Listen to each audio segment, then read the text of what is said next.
possibly pulling off?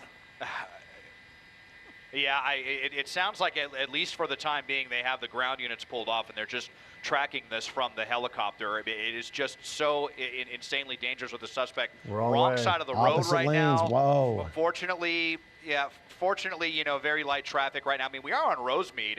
This is normally an extremely busy street, but now in the 10 o'clock hour, not too bad. But look through this red light. Let's see what they're going to do right here. So still, you know, on the kind of in the Pico Rivera area right now. Continuing northbound on Rosemead. I mean, you really hate to see a suspect, you know, getting away after that kind of insane driving, but at least for now, the authorities backing off on the ground. They're attempting to track this from the helicopter. Yeah. But, you know, look, there's no one behind the suspect, and they just continue to drive, you know, crazy 80, 90 miles an hour here on these surface streets. So far anyway, you know, backing off is not getting the suspect to cool his jets. Yeah, thank goodness no one was hurt here. He's hitting some heavier traffic here, a red light, but you know that's not going to stop him. He's going to go and blow right through that. Mike, any word on the desk there, whether there's just one person in this truck? What do we know? So yeah, we know that they don't know, Juan. So basically, we were listening earlier. CHP had asked before they took it over, what do we know about the driver? Do they know anything about the suspect? Is, you know, because sometimes cars are stolen and it's a known suspect, and sometimes it's totally random. Gosh, these speeds are so fast. Whoa, jeez. And that's the thing. Look, this is such a high-profile truck. He's not going to be able to take those turns like that. He almost lost control there. But to answer your question, Juan, no, they don't know anything about the driver. CHP had specifically asked that because they wanted to know if this was something that they could catch up with the guy later, or what they know about the driver. And LAPD said, we know nothing about the driver or the suspect here. So we don't know how many people are in the car. We've not heard any definitive number more than one.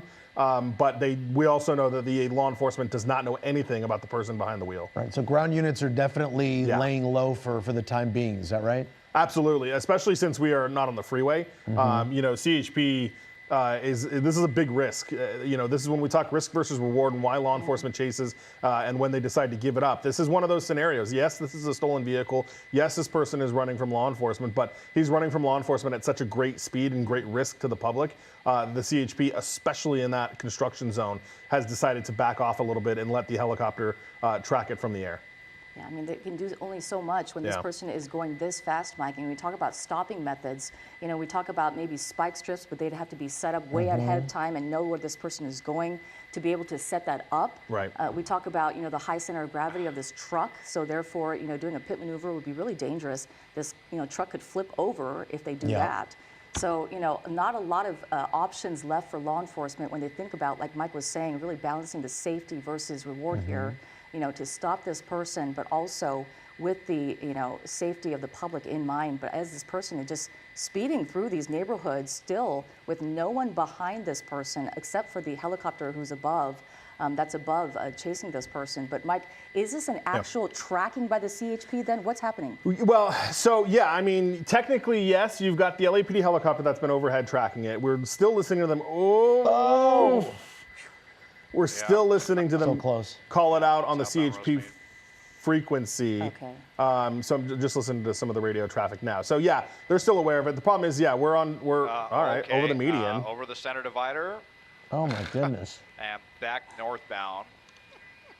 Yeah, I mean, this truck is definitely capable of that. It's, you know, not too big of a deal for this big lifted truck. They definitely specialize in, you know, off-road kind of situations, but so for whatever reason, decided to turn back around Rosemead now and here northbound. We're going to be kind of in the Whittier Narrows area right now. We're not too far away from that. It's, you know, extremely dark out here. We've definitely seen some suspects get out and you know, bail from the vehicle, thinking that they can elude the helicopter with the darkness and, you know, some of the foliage here in the Whittier Narrows area. Let's see if that's what the suspect is thinking. I mean, we're so far away from where this first began. It just seems pretty aimless at this point, but speeds still consistently very high here. Well, you just wonder, you know, where this person is going, right? We often see these people go to familiar neighborhoods where they're more comfortable driving, you know, especially at speeds like this, you know, in familiar area, they might be able to maneuver a little bit better, but we don't know if this person knows this area, and that's why they're here. Or perhaps they're just trying to get away as fast as they can, wherever they can. And you can see how different the situation is here. The road, Susie, a little darker, right? We don't see a well-lit road here. It's a little more desolate here, not a lot of traffic. So dangerous, especially if someone who is going at very high rates of speed. I mean, is this still pretty accurate, Mike, when you're looking at the speedometer there from SkyCal? I mean, yeah, it's kind of bouncing around, but still, that truck is still going really fast. It is still going really fast. We're offset a little bit from where the car is, and so that always throws our speedometer off. But you know, I can tell when I'm looking at the police helicopter that is still overhead, they are at you know, still about those speeds. So, you know, we may be dealing with some airspace issues that Desmond's working on right now. But, yeah, I mean, we are still going very, very quick right now as this kind of pushes through. And you know, we talked about the pit maneuvers and the potential of, like, you know, would they do a pit maneuver on this? It's dangerous. Yes, it's dangerous. But also, you know, we saw, this is several years ago, but if you remember, DJ Marshmallow had his truck stolen. Oh, that's it was right. much bigger than this. It was a much more lifted truck. But I remember a little Crown Victoria from the Sheriff's Department tried and just basically bounced off the tires. They really didn't even have much of an effect. So I don't know that that would be the case in this scenario, because this truck certainly is not nearly as large as the other one was. But and the lights are out now. It's blacked out, Des, is that what you're saying? Yeah, Desmond's noticing the lights are off. Yeah, the lights are. Yeah, the lights are out, and you know, and it's a black truck, and it's going really fast here. And, we're just having some issues here because we're kind of compressed with the clouds, and so now we have to kind of give a little bit of horizontal room to the law enforcement ships here that are trying to follow this. They're down pretty low as they make it looks like an eastbound turn here onto Garvey. So that's why our shot was getting a little farther away. We're going to see if we can try to catch back up here if the weather will improve. But so out on Garvey Avenue here, another kind of major street. We're through the Whittier Narrows area and kind of in the vicinity of Montebello, I believe. But yeah, I mean, now we've got the lights out as well. In addition to all this, I mean, the speeds, let's see if we can get the speedometer back. It looks like, well, yeah, the speeds of, I mean, look at this. He's going right through a red light with no lights on in a black truck. I mean, just so terrifying for people out here, even though the speeds have slowed down a little bit, but still, way too fast for surface street. It makes me wonder if he, finally realized that there's no one behind him. The units on the ground have not been with this person for a very long time. We picked it up. We first heard about it just at the top of the hour at 10 o'clock, and by the time we got to it, they were already, like we were talking about in the San Gabriel Valley. This started in the San Fernando Valley, and they have been driving so fast, it was hard for us to even get to it. Yeah. And they just continue to drive like this, lights off. You can see their brake lights ever so often, but they have been driving so recklessly, even on the surface streets, Juan. Yeah, it's incredible. We only get a chance to see him when he does tap his brakes, and you can see where he's going. Still, the lights are off at this time. Northbound. And I'm guessing, Mike, he's thinking perhaps this would deter law enforcement from above. Maybe they might not see him, just like we're having a tough time seeing him. Yeah, look, I mean, he's in a black truck. It's nighttime, and if he turns his lights off, maybe he thinks that's going to be a little bit more difficult for them to spot him as we just continue to fly down these streets, which brings up, we're getting a lot of text to the desk on this one. I want to show you something that a viewer commented on that they just texted us. This is Dustin, who actually is watching us from Wichita, Kansas. So CHP needs to get back on. This guy is clearly not slowing down. They need to put an end to this before he kills someone. And that is the risk versus reward that law enforcement has to decide on every single time we have one of these chases. And at this point, CHP believed it was more dangerous for them to chase him, especially going through the construction zone there, than it was to just kind of let him be. But, to his point, clearly that isn't working either. This guy is still driving the way he's driving, but CHP has decided that that's not the risk they want to take. They don't want to agitate him even more, especially when, for now, they can follow him from the desk. There's a number on the screen, 818-221-2222. If you've got questions or comments on this chase, we're happy to try to answer them to the best that we can as we continue to watch this guy. And again, we're dealing with some cloud issues here as well. So that's why our shot's a little further off. But look, it is dark down there. You've got some street lights, you guys, but he's blacked out, and cars coming up from behind him probably aren't even seeing him until it's right there. And you kind of wonder, Mike, since this started right around the 5 and the 170, now he's here all the way in the San Gabriel Valley, quite a distance away. Like, where was his truck stolen from? When did it first ping is coming back stolen? And yet again, like, just the incredible amount of distance this driver has covered in a short amount of time. But seeing that he's going so fast, it's not a surprise that he's covering so much ground. Yeah, it's not at all. Thanks, Cal, for bringing my mic back up. I'm actually going to give it back to you guys for just a second. I want to call LAPD Foothill Station, where this started, and see if they'll give me some of that information. So let me do that really quick, and I'll get right back to you. Okay, we'll get back to you in just a second, Mike. Let's go back up to Desmond Shaw. Des, right now you're still following up with this pursuit here. Mike was saying that there could be some cloud issues. Yeah, it's not so low that we can't get through, but the problem is that we can't really get above law enforcement like we usually do. So we're having to kind of give them a more lateral space right now. So we're not able to be like as directly overhead right now. But look, I mean, we're still at 70 miles an hour. The lights are off. Santa Anita Avenue, obviously a very busy street here as we're making our way towards Arcadia. We've already crossed the 60 and the 10. We're going to be up towards the 210 here. Well, now he makes that turn here onto Hondo Parkway, so that's going to divert us away from the 210 freeway. And yeah, what is the play for the suspect right here? There hasn't been anyone. He must realize that there hasn't been anyone below him for quite some time. All right, and we're really having trouble here with the truck. I think he's making a southbound turn. Yeah, and we could get the spotlight back from. You see it right there. They're kind of flashing it on and off, and I think they're kind of trying really hard not to, intimidate or agitate the suspect.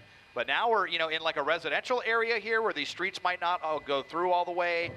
There we go. We have a little bit of the spotlight right now, but black vehicle, dark streets, no lights on, 50 miles an hour here. If someone's out here walking their dog late at night or out for a bike ride or whatever, she's just driving around aimlessly. How does this not end in a crash like this? I think the lights, I think he drove into a cul-de-sac here. Yep, this is what I was thinking. Okay, vehicle stopped. Let's just hope that he gets out and runs right now. No, he's backing up. No, he's reversing. Yeah, reversing and continuing. We really would have loved to have just seen the suspect get out and end this super dangerous situation. But, and you can see just how much space they have right now with no units behind them on the ground. Just that spotlight overhead here, but small surface streets here kind of in the Arcadia area. I mean, 75 miles an hour, just absolute insanity. Yeah, really. And, as Desmond was just talking about, what is the end game here? Is he planning to perhaps pull over right now and get out, perhaps, and why here, right? Are they out? Well, I think he's backing up. I couldn't tell what they were doing there. Like, it almost looked. We have to go. You guys have to go back and look. I don't know if it was a shadow or if they dropped someone off there or. That's what I was wondering too. Or what just happened, but it almost looked like someone else might have gotten out. Is he going back to the cul-de-sac? Now, back on the run, trying to get out of this neighborhood. I think he kind of got himself into a little bit of a maze here and trying to get themselves out. Because a lot of these streets probably are not going to go through all the way, but. You see how much space they have. There are no authorities actively in pursuit on the ground. So that's why, I mean, of course we don't want to see someone get away, but we'd rather see them get out and run than slam into an innocent person and, see a really bad ending. Mike, you're off the phone. Did you get any info? Yeah, so I just talked to the lieutenant over at Foothill Station. He was gracious enough to take my call while he's still trying to sort all of this out. But he tells me that it was their George units, which we've talked about before, is the Foothill gang units, that actually ran the plate. The plate comes back what's called cold plated. So essentially the plate that is on this truck does not belong to the truck, which is a very strong indication that it's what's code 37 or stolen.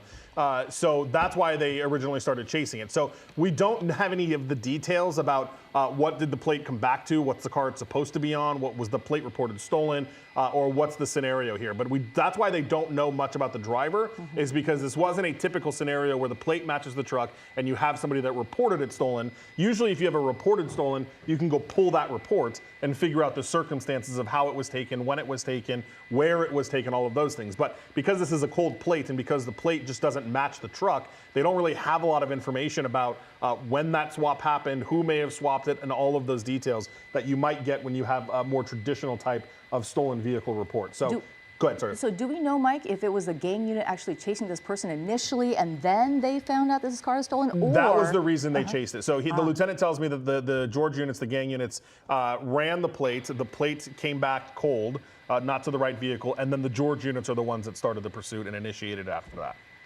Interesting. So we don't know where this truck originates from, if it's a dealer truck or stolen from somebody's front yard.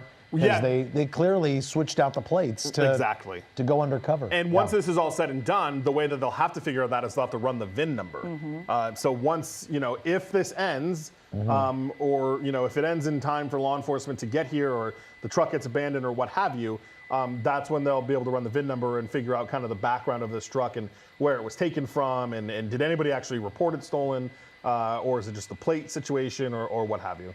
Des, it's so dark down there. Are you still in a neighborhood?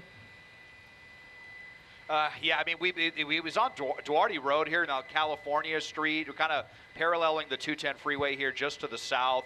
Yeah, I mean, just continuing through these neighborhoods, we saw some wrong way driving there for a second as well, and the lights are still off. I mean, it's got to be difficult for the suspect to continue this up as well here as we go underneath the Gold Line tracks. And just going right through, we've gone through so many different red lights at very high speeds, barely slowing down at any juncture here as we're making our way into the Monrovia area.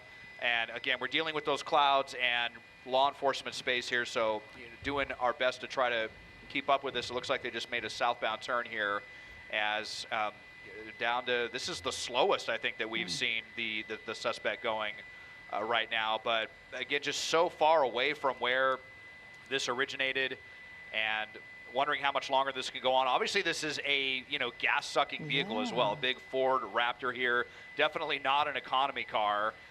So we hope that the gas tank was already on the lower end, and then with the way that they've been driving it as well, they're definitely burning through that gasoline pretty fast. So that's maybe the only hope for this ending. But these vehicles also have a very high capacity. So if the tank was topped off, then he's still got plenty of gas. Making a stop, looks like he's making another turn here onto Monterey Avenue. So, just aimless driving, headlights off, a big tank of a truck here, so much danger, just random maneuvers.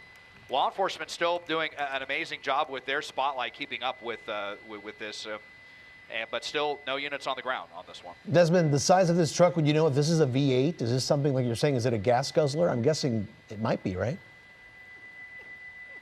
Yeah, definitely. And this is a Raptor, which is like the higher performance vehicle as well. I mean, the suspect really clearly has no idea what they want to do here, making U-turns all over the place again, or if they're thinking that they can ditch the helicopter with this, but it hasn't worked so far. So, yeah, I'm not much of a pickup truck person, but I'm pretty sure Raptor is like the top end of the lineup for the F-150. So I'm not sure if it's turbocharged or supercharged, but pretty quick even for a big tank of a pickup truck.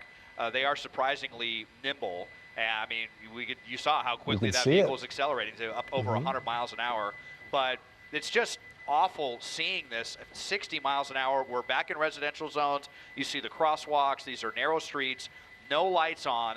The only saving grace here with the police helicopter having their spotlight on, hopefully illuminating the danger to anyone who just might be out here. One wrong move by a pedestrian or something, and it's going to be a really bad ending. Yeah, it makes you wonder if this person is staying on surface streets and no longer on the freeways so that he or she can hide from the police, from law enforcement officials, because of the fact that there are so many dark areas, right, on these surface streets in these neighborhoods. And on the freeways, you often get that, the spot right on you, the light right on you from law enforcement officials. So maybe that's their plan right now, to just, drive around in circles aimlessly in this neighborhood in the San Gabriel Valley until the law enforcement says, we'll give it up too. And what's scary here, Susie, is just he's in the neighborhood here, dark streets. He's blowing through stop signs one after the other. So dangerous for anybody who may cross his path here. Here he comes to a quick stop there before making a left-hand turn. And again, slowing down. Could he have hit he's making another turn, Mike. Yeah, he is. And I'm looking, I'm just texting back and forth with a couple of our viewers here. So we've gotten a lot of texts to the desk, but basically one person wants us to know that this is a high-performance Ford Raptor, and it will handle as best as you drive it, right? It is that kind of thing. I also got a text from Bernie, who lives in San Gabriel, and said that when that car stopped, remember Desmond thought somebody got out? Bernie says they did see somebody get out, that they were wearing a white shirt. The driver, the door on the truck opened, someone jumped out and took off. Now, she says she lives in, or Bernie, I'm not sure if that's a he or she, but lives in that area and witnessed that happening. So lots of people saying somebody else said they saw it and he was going really fast. Lots of questions about asking, spike strips, things like that. All of those spike strips could be a possibility, but somebody's got to chase him in order for them to do that. And right now, that's not happening. So it wasn't so random, Mike, that he came into this neighborhood and hit a cul-de-sac if he dropped somebody off. Yeah, it doesn't seem like it. He spent kind of a bit of time in that area, and maybe whoever that person is lives nearby or knows somebody in that area that kind of wanted to have that, safe spot and get out. So we didn't hear any mention of it at the LAPD helicopter. It's unclear if they sent units back to try to figure out who that person was, but obviously LAPD is kind of sticking with the truck here as we are, working our way further eastbound. Yeah, and not really leaving this area, not leaving this neighborhood, not leaving on the freeway as we saw at the beginning of this pursuit. As we mentioned, this was around the 170, the 5 freeway in the San Fernando Valley where we picked it up. And, they drove down quite a ways, and we've been wondering if this person is going to run out of gas at any point after driving so far. But looks like they keep going. Again, speeds lower than before. When we were first on this, on surface streets, we were talking about 70 miles per hour sometimes on surface streets, just blasting through red lights on the wrong side of the road. So many close calls with cars. And now just sort of driving aimlessly, but maybe with some aim. Who knows? Maybe they know this neighborhood very well, as we saw them perhaps drop someone off earlier, someone getting out of this car. We're not sure, but a viewer had mentioned that they had seen that. And Susie, we saw triple-digit speeds on the freeways, right? Blowing right through a cone zone. Didn't bother him, didn't slow him down at all. There was some workers out there working on the freeway tonight when this driver in a stolen truck plowed right through, looked so dangerous. And again, even when he hit surface streets, speeds didn't vary too much. It was still going at high rates of speed that, in fact, officers on the ground had to pull back. Yeah. Let's go back upstairs now to Desmond Shaw live in SkyCal. Desmond, what are we looking at here? Well, this trying to catch up with the suspect here as we're pretty close to the Bradbury neighborhood, arguably the nicest neighborhood of the San Gabriel Valley. Lots of equestrian properties up in here. But again, just kind of aimless driving. We saw him stop and then throw it into reverse, and now kind of maybe, I don't know if they're lost in this neighborhood off of Royal Oaks Drive. That's definitely in the Bradbury neighborhood. Speeds are, fortunately pretty slow, but not all of these streets are going to go through, kind of like those cul-de-sacs that they were just in Arcadia. So still not sure what they're thinking. I mean, frankly, they've had a lot of different opportunities where they probably could have gotten out and run and, I mean, they with just the helicopter overhead. But they have decided not to do that and just to, continue with this as here we go again. You see even the helicopter's having some trouble. And look, he gets up to the neighborhood and then just turns back around. I think he hit another cul-de-sac right here. Yeah, Braywood Drive. Yeah. So this suspect is running into a lot of dead ends, and there's definitely going to be here as we're kind of up against, the foothills of the San Gabriel Mountains. So aimless driving continues here. We've got a lot of trees that we're trying to see under and dealing with clouds, as well as trying to give law enforcement some space. It's definitely getting tough to keep up with the suspect, but they're also just okay. Give me 1 second here. Yep, you see, just as we're looking from like a half mile or so away. Royal Oaks and Buena they Vista continue, and here we are. But gosh, the lights off, and speeds are really, really low now at this point, and that may just be too because the suspect doesn't have their lights on, and it's so dark out here that they can't see where they're going. So it's really a miracle that this person hasn't crashed already. We had that super close call in the construction zone that was absolutely insane, and still just winding their way around the Bradbury neighborhood. I think he just go through a fence. I think he just went through a fence right there. On property? It looked like, or well, I couldn't tell actually. I saw a fence post there, but yeah, he's going up kind of an alley, and I mean, where's this going to go? We'll see where this spits him out if it does.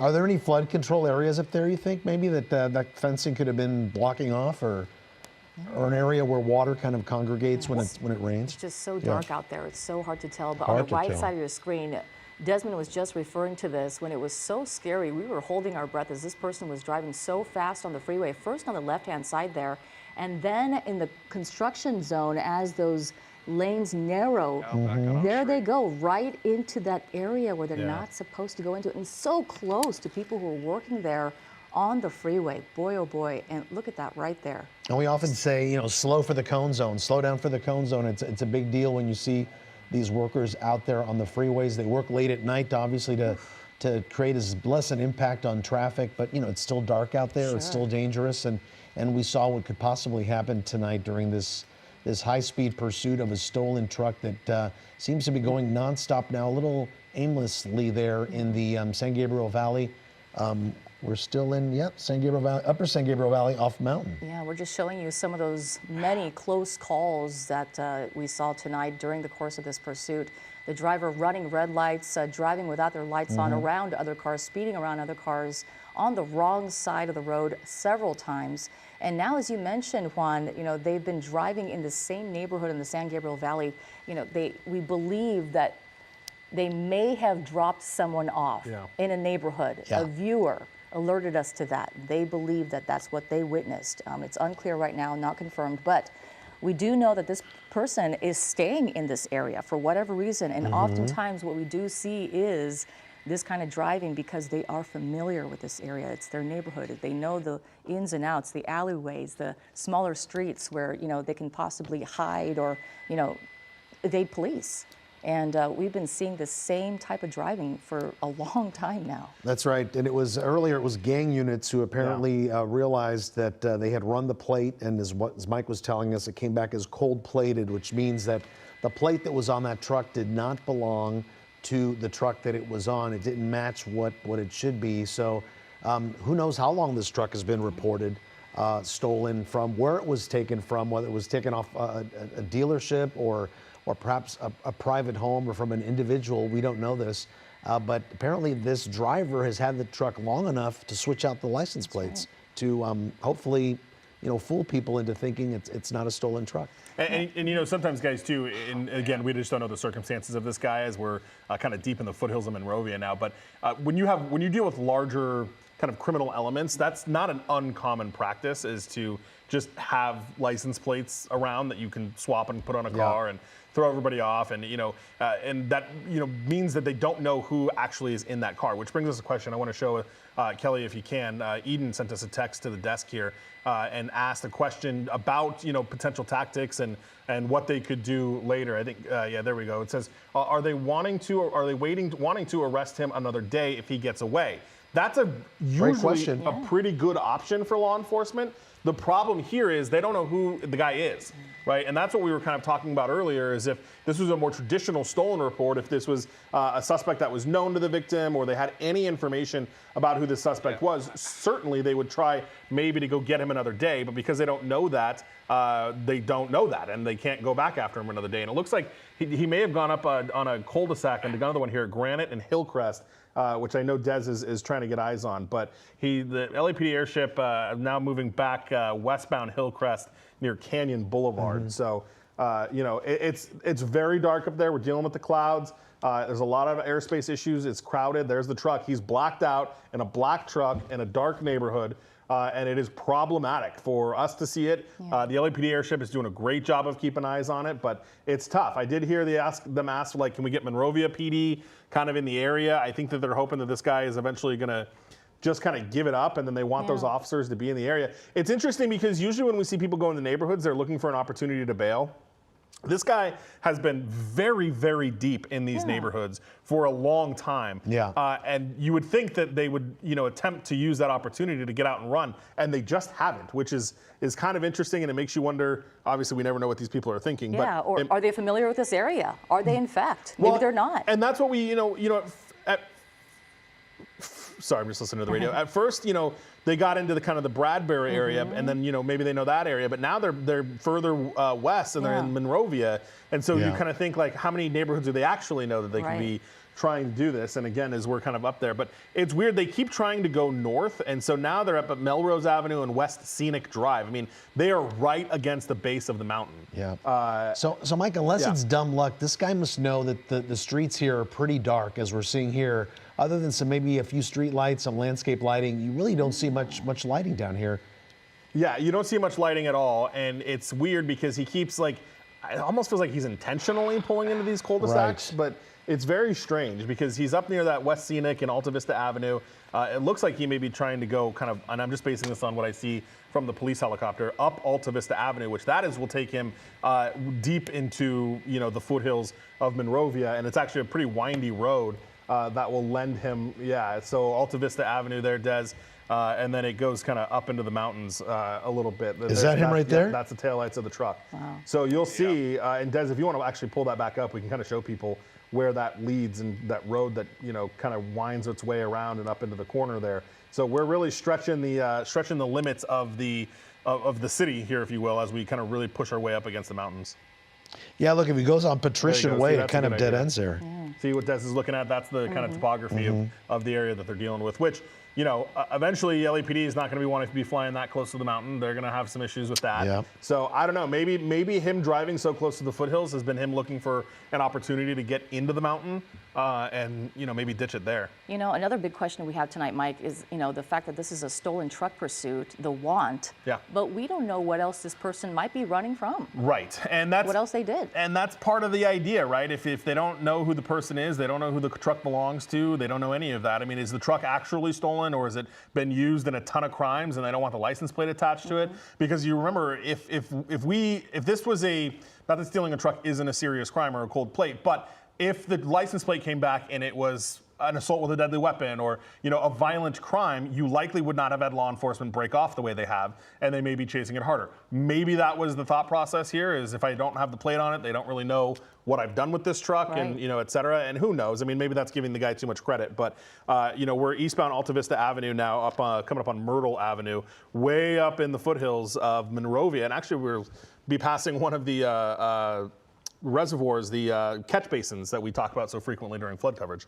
And do you think, Mike, that's what, when he broke down that fence, I was thinking maybe it was a catch basin he kind of like made his way into, or? It was hard to tell. It looked like an alley also. I mean, now he's up at Oak Grove and Alta Vista, so, we're well up into the foothills here, so Des is probably gonna have a decently difficult time being able to find him. I think he's just a little bit further to your east, Des.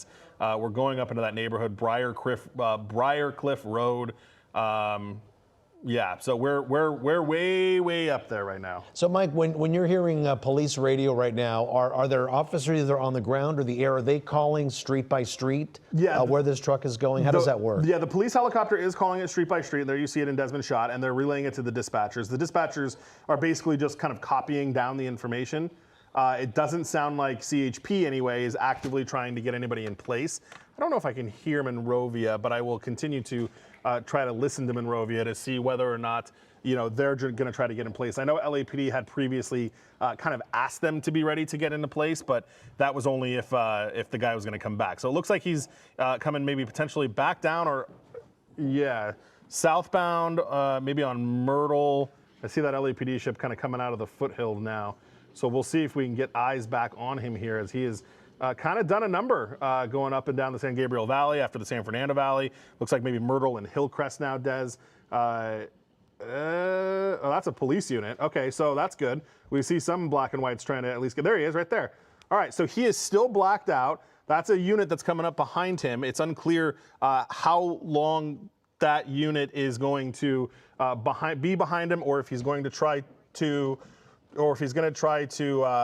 make a stop here. So we'll continue to watch that. We will join this pursuit over on CBS Channel 2 in just a couple of seconds, but this is live coverage.